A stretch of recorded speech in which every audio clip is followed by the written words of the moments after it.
Greetings and welcome to part 3 of the Clarinet series using essential elements. This is regarding the yellow belt for band karate. So this is going to focus on numbers 21 to 39 in your book starting on page 7. So we're going to go right into it. We're going to jump around a little bit in this video too. Page 7 at the very top, it talks about a whole note.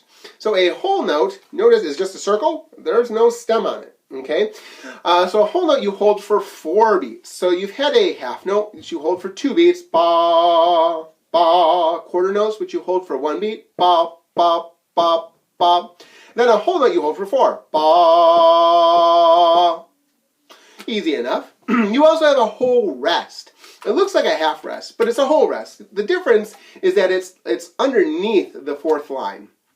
And that means you take 4 beats of rest, okay? Right next to it, you can see a comparison of the whole rest and the half rest. Notice the half rest, which is 2 beats, looks like a little hat on the 3rd or middle line. And then the whole looks like there's a hole underneath the 4th line, okay? The other way you can tell it apart is that when you use a whole rest, there's nothing else in the measure, just the whole rest. Whereas with a half rest, there's something else. So that can be another way to help you remember that.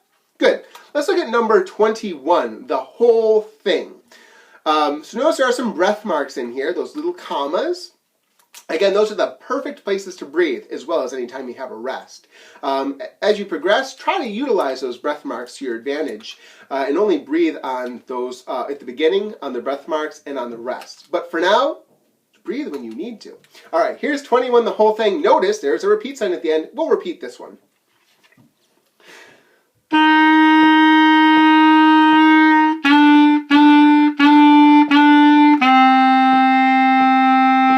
Whole rest, 4 beats.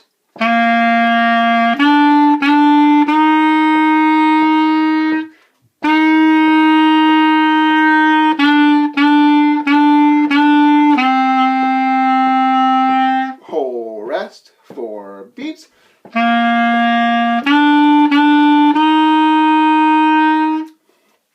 Good. Turn the page with me to page 9 of your Essential Elements book. We're going to look at number 38, which is your first yellow belt song. Yellow belt songs consist of 38, 31, and 34. So the first one is 38, Jingle Bells. The reason we did the whole note first was you have some whole notes in here in Jingle Bells. Alrighty, so let's go through the notes on here first to make sure you know you're playing the right thing. One thing to note is that the first and second lines of Jingle Bells are almost identical except the last 2 measures. Remember, a measure is a box of music, so the last 2 boxes of the lines are different, but the rest of them are the same.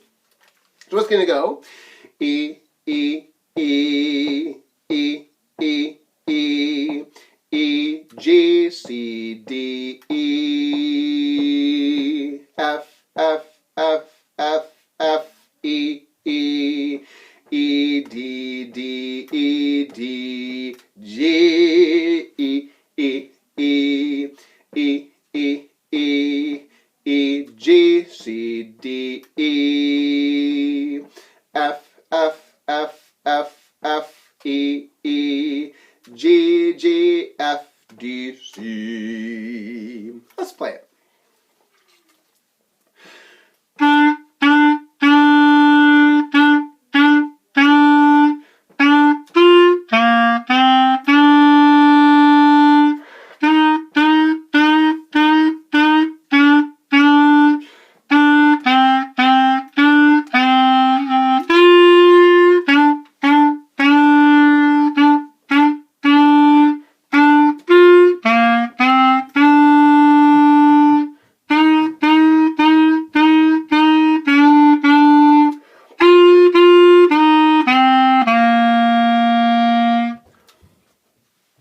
Alright, the next one I like to look at is number 31, a Mozart melody. This is Twinkle, Twinkle, Little Star. I'm just going to spoil the surprise for you right now. Twinkle, Twinkle, Little Star. You have a new note. So, you already learned 5. Now here's your 6th note. Look at the top of page 8 in your book. At number 27, you have a note A in the orange box. Notice it's on the 2nd space, right? F-A-C-E. So, A. Notice that this one is not using any circle keys at all. This one is going to be using this little teardrop key right at the top middle, not the side key. All right, the one right above that first circle key. Okay, When you do that, it should sound something like this.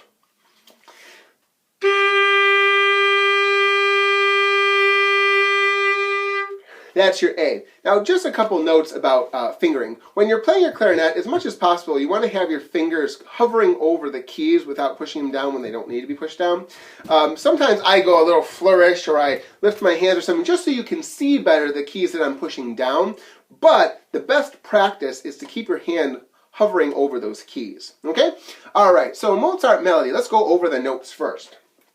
C, C, G, G, A, G, F, E, D, C, G, F, E, D, G, F, E, D, C, G, A, G, F, E, D, C. Here we go.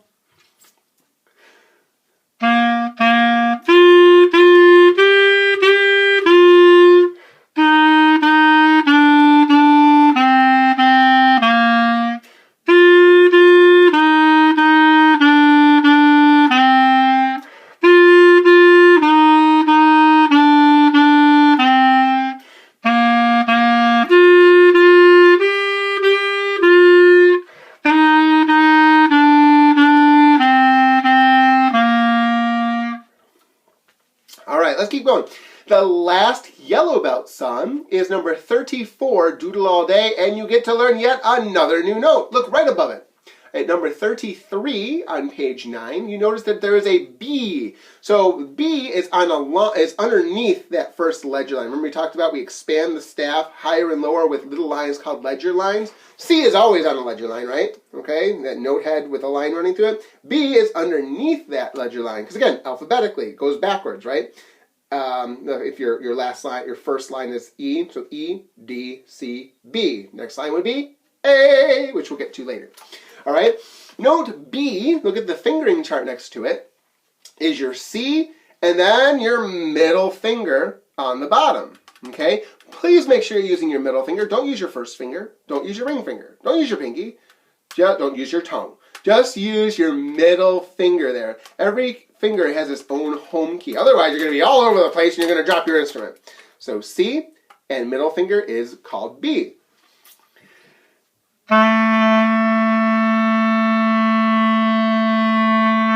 Nice meaty note. All right, looking at number 34, Doodle All Day. Notice that at the end there are 2 dots and the double bar, so it is repeated. We're going to do it twice. Let's go through the notes.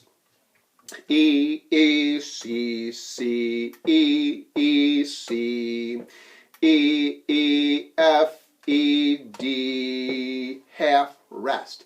D, D, B, B, D, D, B, G, G, F, D, C. Repeat. Here we go.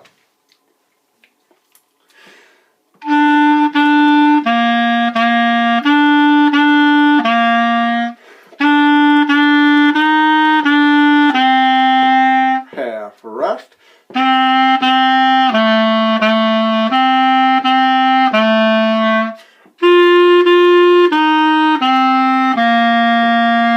Repeat.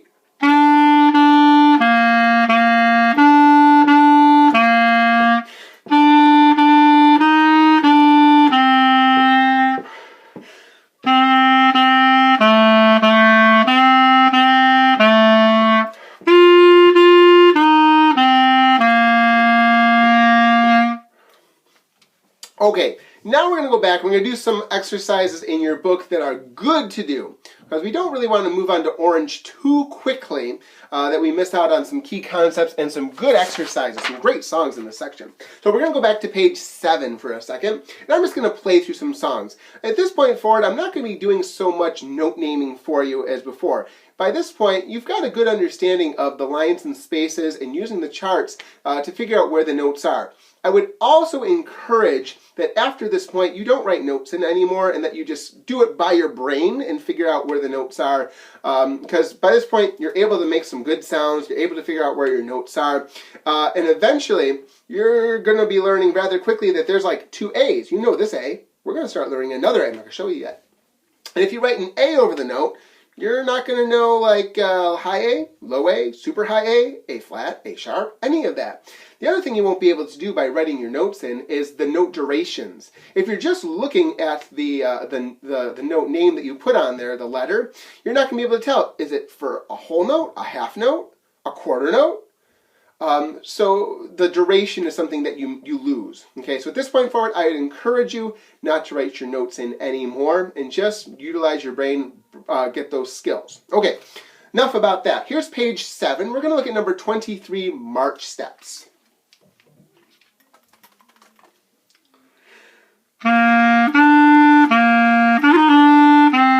Let me start that again.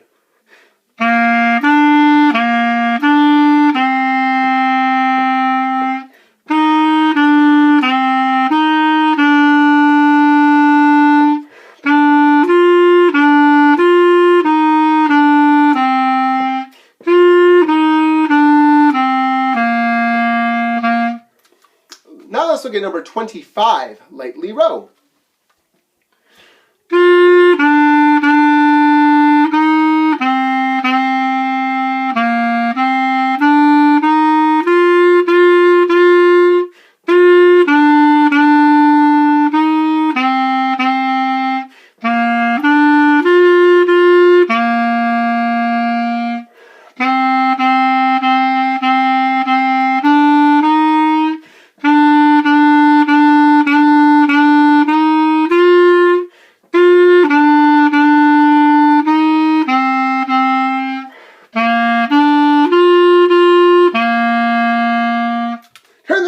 To page 8, please.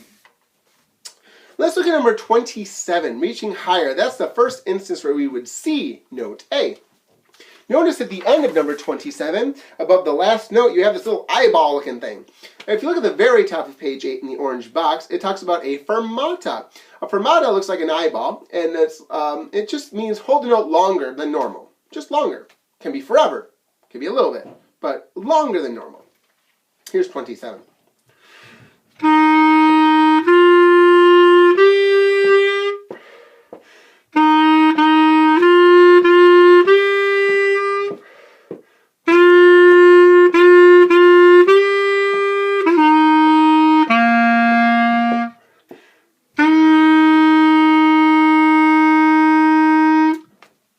28's another fun one. Au clair de la lune. Also using some note A's.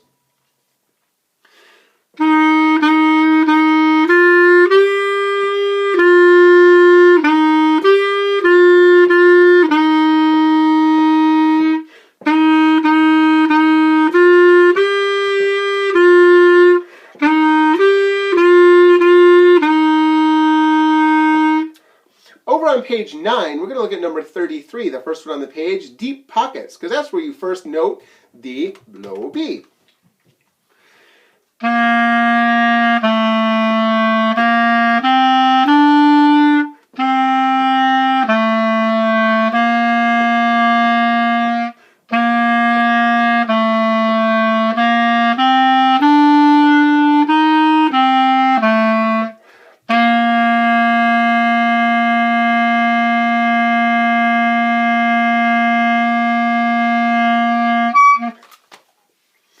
Alright, so I held that C for a long time. It had a fermata over it. It was up to me. Let's keep going. Let's look at number 36. Tisket a tasket. There's a new concept in here. Right above it, it says pickup notes. Sometimes in a song, they're going to add one or two notes before the first full measure. And that makes sense musically. You'll kind of hear it. So you might know the song, a tisket, a tasket. The is the pickup. A tisket, a task. You can kind of feel where the strong beats are. If you didn't have the pickup note, it would just be tisket, a tasket. So we need those. Here's number 36.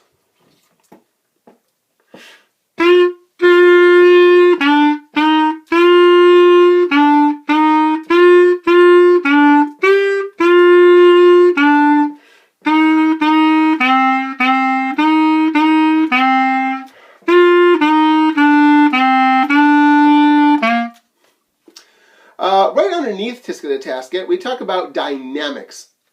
I may be in the minority, but I don't always like to do a lot with dynamics at this point, but we're going to get into it a little bit. Dynamics is your volume control, okay? So notes, you have long notes, you have short notes, you have high notes, you have low notes. Now you have soft notes and loud notes. So in the dynamics, first of all, let's take a look at it. You have a little F, a fancy F, that says forte.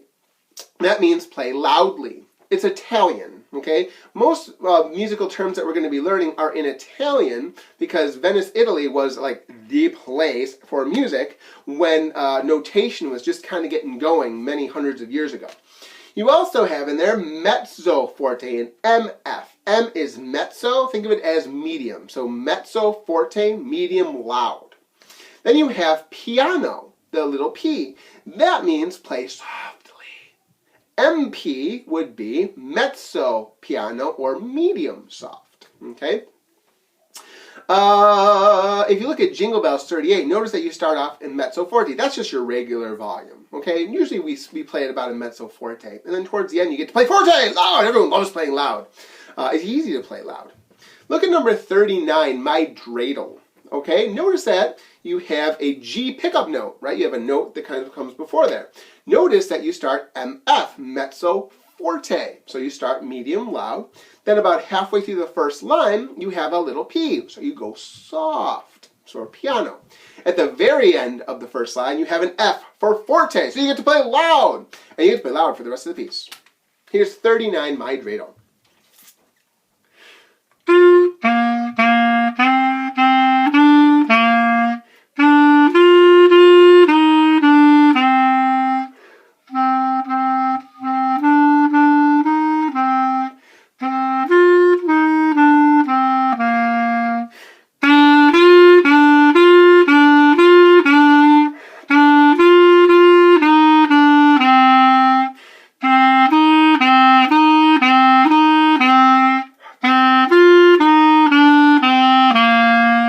One note about dynamics in your volume control, no matter how soft you are or how loud you are, you must play with a great tone.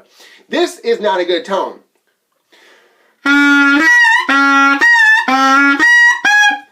Though it's loud, but it doesn't sound good. And this is also not a good tone. You can't hear me. Okay? So dynamics are all relative to the tone that you can produce. All right, so that is the yellow belt. The next video is going to focus on the orange belt, and we're going to get into some more new concepts. Keep on practicing. Oh, one more note about practicing. You should be practicing by this point every day for about 20 minutes. You can practice longer, but every day for 20 minutes. Some people say 5 days a week for 20 minutes. I personally like to have everyone practice every day for 20 minutes because then it's just part of your daily routine. My children, by doing this recording, my 7-year-old has not missed a day of practicing in over 2 years, and she is doing fantastic on her instrument. Helps that her parents are both music teachers. But what you can do to be a great player is practicing every day. I have never seen someone do poorly on their instrument if they've practiced every day. I've never seen anyone do really well on their instrument if they weren't practicing consistently. Okay? That is the one thing. I've seen kids that were crazy awful on their instrument. They had everything going wrong against them. It was really hard for them. But they practiced faithfully every single day, and by the time I sent them up to middle school, they were some of the strongest players in the band. Okay? I've also seen like some of the most talented kids you can imagine who were awful on their instrument because they wouldn't practice. All right? It's all about how much work you are putting in. Have a wonderful day.